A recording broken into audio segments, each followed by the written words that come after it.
Masih bersama kami di Presisi Siang. Pemirsa, untuk mengetahui pantauan arus lalu lintas siang hari ini di sejumlah daerah. Berikut laporan Brigadir Denada, petugas NTMC Korlantas Polri. Selamat siang pemirsa, kami laporkan situasi arus lalu lintas terkini melalui pantauan CCTV Korlantas Polri. Dan untuk yang pertama kita akan memantau CCTV dari Slipi Palmerah, Jakarta Barat. Lalu lintas dari arah Semanggi yang akan menuju ke arah Grogol saat ini dalam situasi ramai lancar, antrian kendaraan belakang traffic light selepasnya dalam situasi lancar dan perlambatan kecepatan kendaraan terlihat sepanjang 150 meter selepasnya dalam situasi lancar. Lalu lintas didominasi oleh kendaraan roda 4 pribadi. Untuk kendaraan dari arah Semanggi yang akan menuju ke arah Petamburan dalam situasi relatif lancar. Dan lalu lintas di tol dalam kota dari arah Cawang yang akan menuju ke arah Grogol maupun dari arah sebaliknya dalam situasi ramai lancar. Harap para pengendara untuk tetap waspada dengan tidak menerobos jalur berlawanan arah dan dihimbau kepada para pengendara untuk berhenti di belakang garis stop. Kita bergeser ke pos polisi Simpang Sadang, Jawa Barat. Arus kendaraan dari arah Cikopo maupun Cikampek yang akan menuju ke arah Purwakarta dalam situasi ramai lancar, antrian kendaraan hanya menjelang traffic light dan selepasnya kembali lancar. Lalu lintas didominasi oleh truk angkutan muatan barang dan kendaraan roda 4 pribadi. Untuk lalu lintas dari arah Cirebon yang akan menuju ke arah Cikopo dalam situasi ramai lancar. Dihimbau para pengendara untuk tetap mengecek kembali kondisi fisik kendaraan serta kelengkapan surat-surat kendaraan Anda dan patuhi aturan dalam berlalu lintas. Dan selanjutnya kita bergeser ke pos polisi Cisanggarung, Cirebon, Jawa Barat. Arus lalu lintas dari arah Cirebon yang akan menuju ke arah Semarang saat ini dalam situasi lancar, begitu juga untuk lalu lintas dari arah sebaliknya. Dihimbau kepada para pengendara untuk tetap berhati-hati dan waspada, mengingat jalur ini terdapat aktivitas rutin masyarakat yaitu pasar yang cenderung memakan badan jalan dan juga antisipasi kendaraan yang keluar masuk dari kawasan pasar tersebut. Dan pemirsa yang terakhir kita akan memantau CCTV dari Pasar Lemabang, Palembang, Sumatera Selatan. Lalu lintas dari Jalan R.E. Marta Dinata yang akan menuju ke arah Pasar Kuto dalam situasi ramai lancar. Lalu lintas didominasi oleh kendaraan roda 4 pribadi dan kendaraan roda 2. Untuk kendaraan dari Jalan Bambang Utoyo yang akan mengarah ke Marta Dinata dalam situasi lancar. Dihimbau kepada para pengendara untuk tetap berhati-hati dikarenakan jalur yang mengarah ke Surabaya terdapat banyaknya aktivitas masyarakat. Dan kami juga menginformasikan pemirsa, kami akan terus mensosialisasikan Indonesia menuju zero over dimension dan overloading, upaya menertibkan dan mengurangi kendaraan angkutan dengan dimensi dan muatan berlebih. Selama 1 bulan ini kami dalam masa sosialisasi petugas akan memberikan peringatan dengan mendata dan memberikan stiker khusus, juga peringatan tertulis lalu menguploadnya di aplikasi. Dan untuk informasi selengkapnya Anda dapat menghubungi call center kami di 1500669 atau melalui SMS Center di 9119. Salam presisi. Di informasi berikutnya pemirsa, dalam mendukung program ketahanan pangan, personel Babin Kamtipmas Desa Margomulyo, Polsek Tayu, Bribka Khairul Anam berhasil mengubah lahan kosong milik warga Pak Satrisno menjadi kebun produktif melalui metode integrated farming. Dan berikut informasi selengkapnya. Dalam rangka mendukung ketahanan pangan Presiden Republik Indonesia, inovasi ketahanan pangan terus dilakukan di berbagai wilayah, termasuk jajaran Polresta Pati. Salah satunya personel Babin Kamtipmas Desa Margomulyo Polsek Tayu, Bribka Khairul Anam, yang berhasil mengubah lahan kosong milik warga Pak Sutrisno menjadi kebun produktif melalui metode integrated farming. Dengan sistem pertanian terpadu atau integrated farming, perkarangan tersebut kini telah ditanami berbagai komoditas seperti cabai, tomat, pepaya, hingga bawang dan kunyit. Selain menanam komoditas, Bribka Khairul Anam juga melakukan budidaya unggas seperti bebek dan ayam. Keunggulan sistem integrated farming terletak pada integritas antar sektor. Kotoran ternak dimanfaatkan sebagai pupuk organik bagi tanaman, sementara itu limbah rumah tangga menjadi pakan ternak. Berkat inisiasi personel Babin Kamtipmas Desa Margomulyo Polsek Tayu, Bribka Khairul Anam, perkarangan ini mampu menyediakan sayuran segar hingga telur untuk konsumsi keluarga dan dapat mengurangi pengeluaran untuk berbelanja bahan makanan. Langkah ini menjadi contoh nyata bahwa ketahanan pangan bisa dimulai dari perkarangan rumah. Personel Babin Kamtipmas Desa Margomulyo Polsek Tayu, Bribka Khairul Anam, akan terus mendorong masyarakat untuk memanfaatkan lahan kosong demi mewujudkan swasembada pangan di tingkat keluarga. Dari Humas Polresta Pati melaporkan untuk Polri TV. Dan pemirsa, dalam rangka memperingati Hari Bayangkara ke-79, Kepolisian Negara Republik Indonesia melalui Korbinmas Polri menggelar penutupan lomba polisi khusus teladan tahun 2025. Lomba ini telah berlangsung selama 4 hari sejak 16 hingga 19 Juni 2025 dan diikuti 23 peserta dari berbagai instansi kementerian dan lembaga pemerintah. Lomba Polsus Teladan mengusung tema dengan spirit Bayangkara, kita tingkatkan profesionalisme, integritas, dan prestasi Polsus Indonesia yang gemilang. Kegiatan ini merupakan wujud nyata dukungan Polri dalam membina polisi khusus yang menjadi pengaman dan pengawas di berbagai instansi pemerintah. Peserta lomba terdiri dari 8 instansi antara lain Kementerian Kehutanan, Polsus PWP 3K KKP RI, Polsus Cagar Budaya Kemenbud RI, Polsuspas Kementerian Imigrasi dan Kemasyarakatan RI, Polsus PT KI Persero, Perum Perhutani, Polsus Imigrasi, dan Polsus Barantin. Metode seleksi dalam lomba Polsus Teladan dirancang secara menyeluruh untuk mengukur kapasitas peserta, mencakup penilaian administrasi 10%, pengetahuan teknis 30%, keterampilan lapangan seperti TP-TKP, bela diri dan menembak 40%, serta penilaian etika 10% dan aspek penunjang lainnya 10%. Penutupan dipimpin oleh Kombes Pol Hasto Raharjo selaku Kasubdit Bin Anef Polsus Dit Bin Polmas Korbinmas Baharkam Polri yang bertindak sebagai inspektur upacara mewakili Kakorbinmas Polri. Kegiatan ini dimulai dengan pelepasan tanda kepesertaan secara simbolis, dilanjutkan dengan penyerahan sertifikat kepada perwakilan peserta. Lomba ini menjadi momentum penting untuk mendorong sinergi dan kinerja Polsus yang lebih baik di masa depan. Polri akan terus hadir sebagai pembina utama Polsus untuk menanamkan nilai-nilai integritas, profesionalisme, dan tanggung jawab demi terwujudnya pengamanan yang berkualitas di seluruh instansi negara.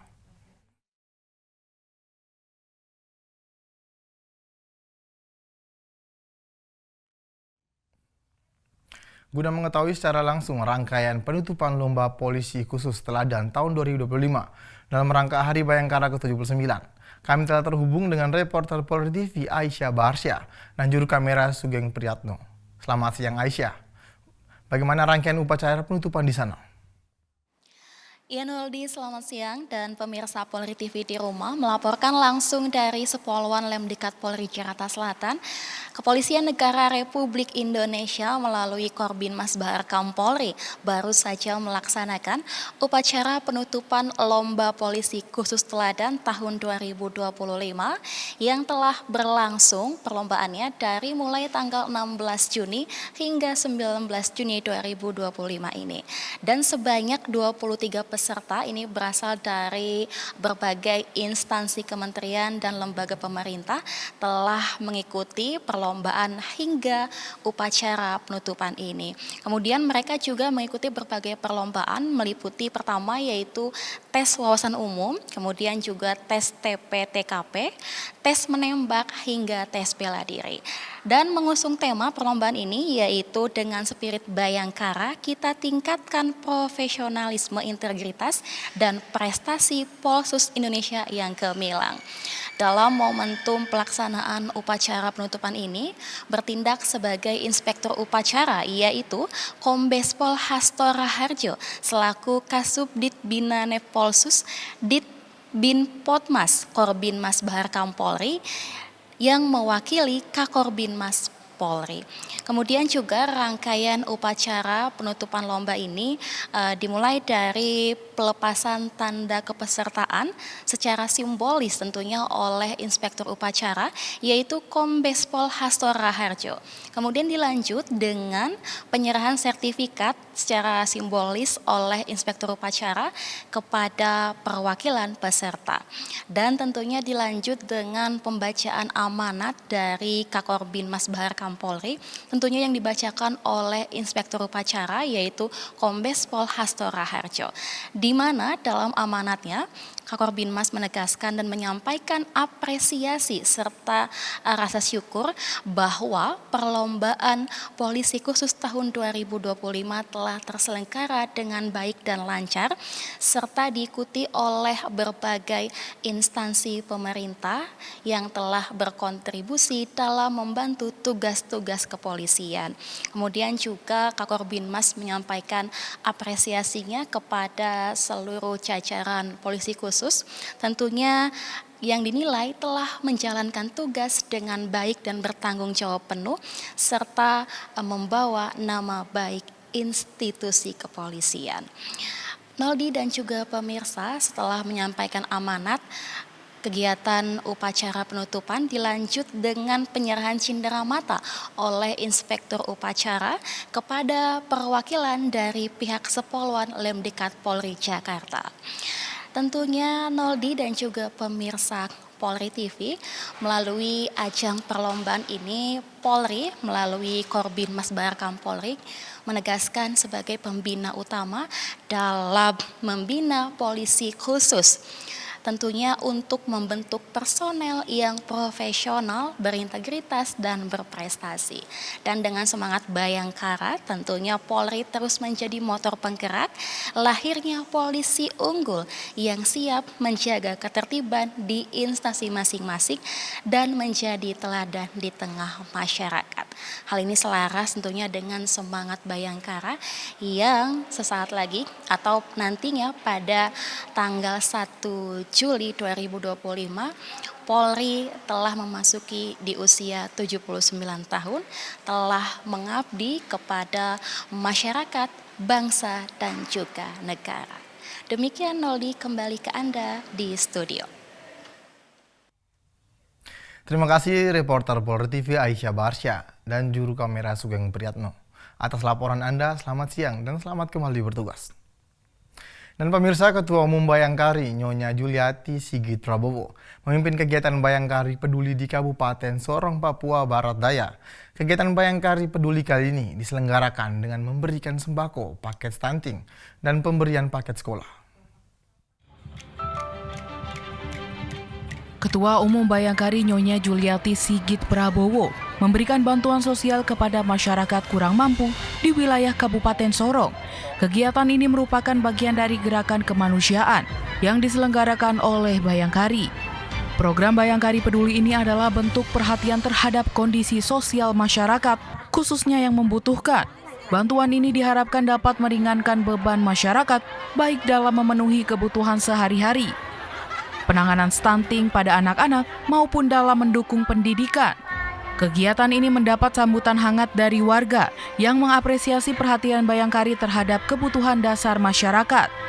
Selain itu, para pengurus Bayangkari daerah dan cabang yang hadir mendampingi juga ikut serta dalam pembagian bantuan dan berinteraksi langsung dengan warga penerima manfaat.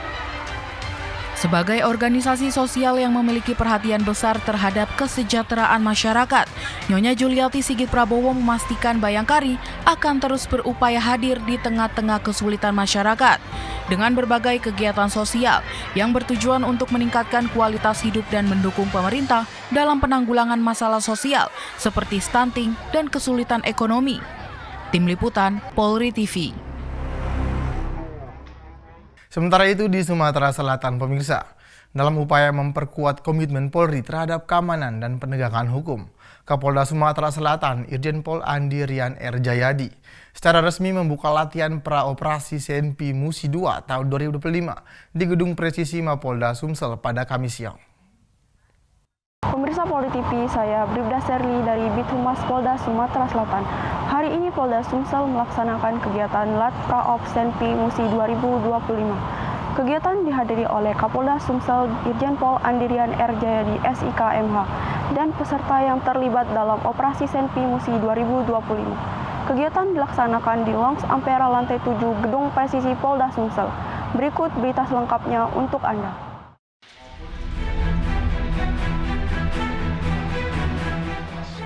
Kegiatan pelatihan ini diikuti oleh jajaran perwira dan personel Polda Sumatera Selatan, baik secara langsung maupun secara daring.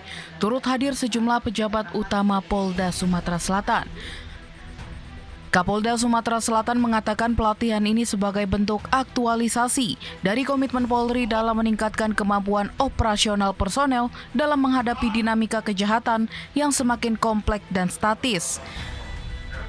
Kejahatan bersenjata tidak lagi terbatas di wilayah perkotaan namun telah merambah di daerah perdesaan.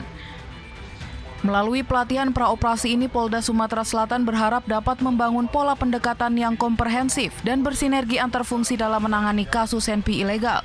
Pendekatan ini melibatkan 3 pilar utama, yakni tokoh agama, tokoh masyarakat, dan tokoh adat, melalui strategi preemptif, preventif, dan represif. Dengan adanya kegiatan ini diharapkan seluruh personel Polda Sumatera Selatan lebih siap, profesional, dan responsif dalam menanggulangi peredaran senjata api ilegal, serta menjaga stabilitas keamanan wilayah Sumatera Selatan secara berkelanjutan. Dari Humas Polda Sumatera Selatan melaporkan untuk Polri TV.